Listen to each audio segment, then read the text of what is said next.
अपने पसंदीदा शो के फुल एपिसोड देखने के लिए अभी डाउनलोड करें दंगल प्ले ऐप।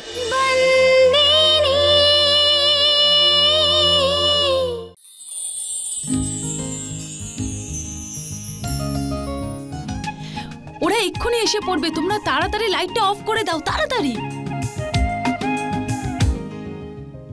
কি হলো তোর?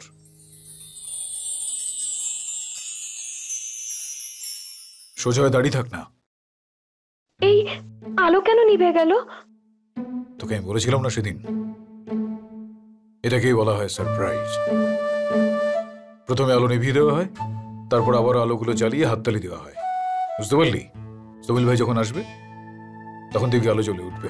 কিন্তু সমিল দাদা এলে উনি অন্ধকারে কি করে দেখবেন? ও কি করে বোঝাই তোকে আমি, একদম বোকা মেয়ে তুই।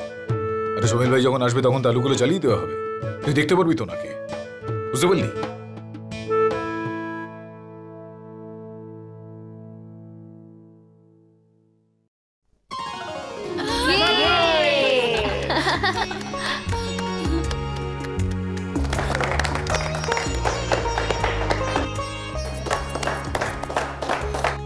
জয় শ্রীকৃষ্ণ সমিল ভাই। জয় শ্রীকৃষ্ণ ধর্মরাজ ভাই। জন্মদিনের অনেক শুভেচ্ছা। আমার এই মেয়েটা না খুব দুষ্টু হয়েছে, দেখুন না কি কাণ্ডটাই না করেছে। জন্মদিন বলে কথা, পালন তো করতেই হবে। May I have your attention please? Ladies and gentleman, thank you so much. আজকের এই শুভ দিনে আপনারা এখানে এসেছেন আর দিনটাকে এত স্পেশাল বানিয়েছেন, ধন্যবাদ সবাইকে। এখন আপনাদের সামনে আমি ডেকে নিচ্ছি আমার মিষ্টি বাবাকে, মিস্টার সমিল শাহকে।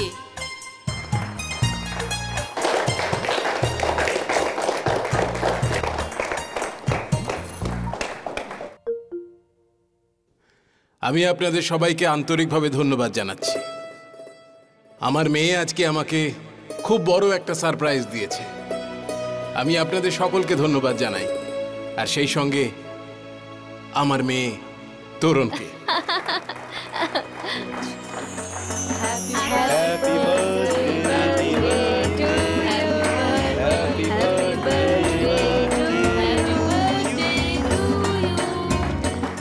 হ্যাপি বার্থডে বাবা। আরে দাও, আমায় একটু দাও, আমি ওকে খাইয়ে দিই। আমি এই ইংরেজি গান ফান গাইতে পারি না, তাই কেকটাই খাইয়ে দিই। বেশ বেশ বেশ। আরে ধর্মরাজ ভাই, বৌদিকেও খাওয়াও। হ্যাঁ দাও দাও দাও। এই নাও কেক, এটা ইংরেজিতে এটাকে কেক বলে। খাও খাও, আমি হাতটা মুছে আসি, যাই।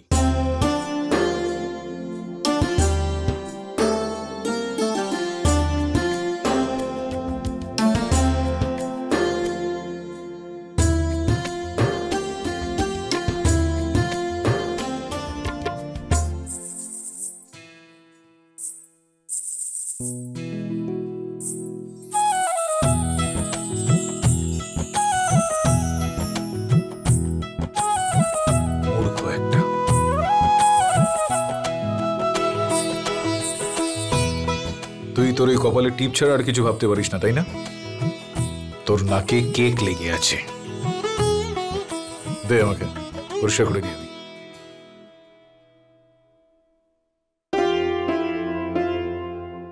নাকটা তো পরিষ্কার করতে পারলি না, হাতের মধ্যে মাখিয়ে একাকার করলি। বোকা মেয়ে একটা, সবাই দেখছে তোকে হা করে। দে।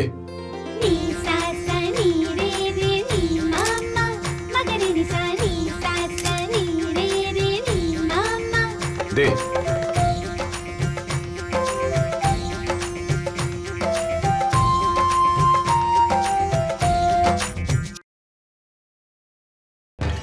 ওই সন্তরি আবার কোন চুলোয় গেল? ভাইকে একা পেয়ে সবকিছু বলে দিয়ে আবার আমার বিরুদ্ধে যেন বিষিয়ে না দেয়। তোর দিদি, এই দেখুন আপনার ভাইয়ের ছবি।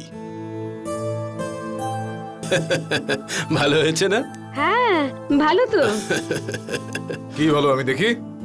আরে ভাই নিজেই দেখো, ক্যামেরাটা কিন্তু দারুণ, বেশ ভালো দেখতে। কিন্তু ক্যামেরা নয় ধর্মরাজ ভাই, ফটোটা দেখো।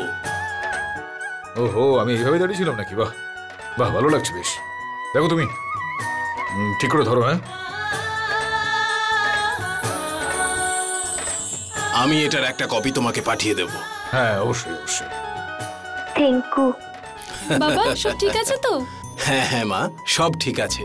আমার মেয়ে তরুণের সঙ্গে আলাপ হয়েছে তো? হ্যাঁ, আলাপ হয়েছে তো। ভালো আছো তো? ভালো আছি আন্টি। মা, ইনি হলেন মিসেস মাহিয়া বংশী। মাই গড, আমার বিশ্বাসই হচ্ছে না উনি এত ইয়াং। তোরাল দিদি, আমি লেখাপড়া জানি না, তাই কি বললে বুঝতে পারলাম না। I am so sorry, actually আমি কি সব বলে যাচ্ছিলাম, কিছু মনে করো না। যাই হোক, ধন্যবাদ আমার বাবার জন্মদিনে আসার জন্য। এক মিনিট, তোমরা কথা বলো বাবা, আমি হ্যাঁ আসছি। হ্যাঁ নিশ্চয়ই।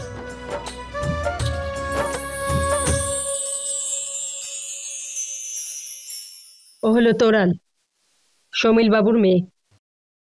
ভাই ওকে হিতেনের জন্য পছন্দ করেছে। এভাবে কি দেখছিস? তোর দিদি তো পালিয়েছে, আর হিতেনের সাথে বিয়ের ব্যাপারটা সেখানেই শেষ হয়ে গেছে।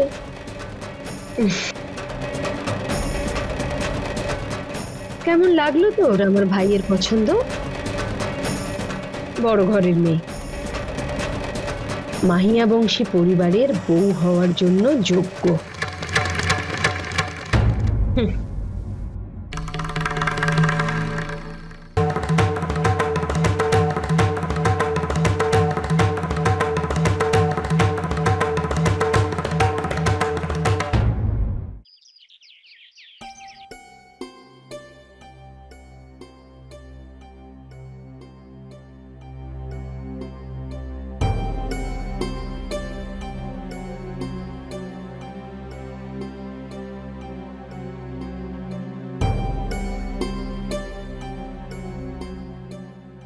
আরে কদ্দু, তুমি ভেতরে এসো।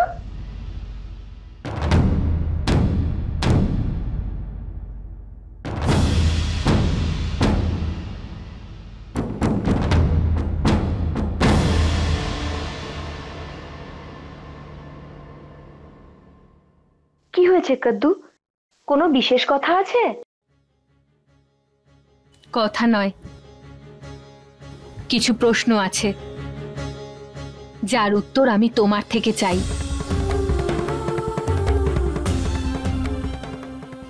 বলো।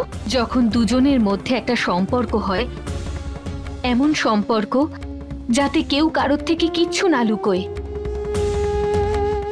তাহলে কিছু লুকোনো উচিত? কদ্দু, সম্পর্ক কথা দিয়ে নয়, মনের সাথে তৈরি হয়। অজান্তে কোনো কিছু গোপন থাকতে পারে। না জেনে শুনে? এটা বলো, যদি কোনো একটা মানুষের থেকে তার প্রিয় দুজন মানুষ একটা কথা লুকিয়ে যায়, তখন সেটা জেনে শুনে করে নাকি না জেনে? আমি ঠিক বুঝলাম না কদ্দু।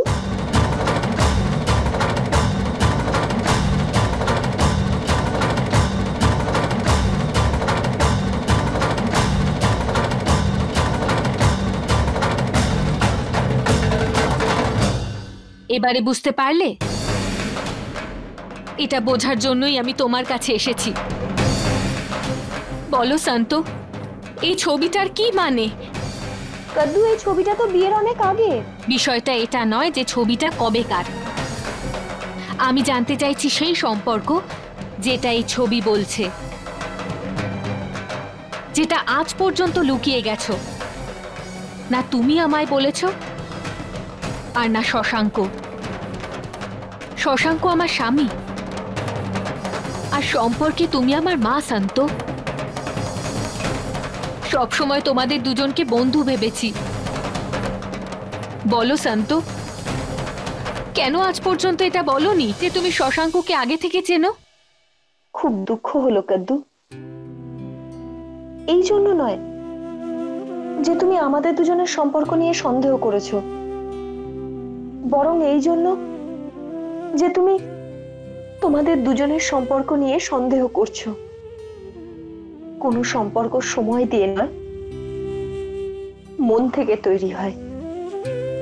আমি জামাই বাবাকে আগে থেকেই চিনতাম, কিন্তু আমাদের মধ্যে এমন কোনো সম্পর্ক ছিল না।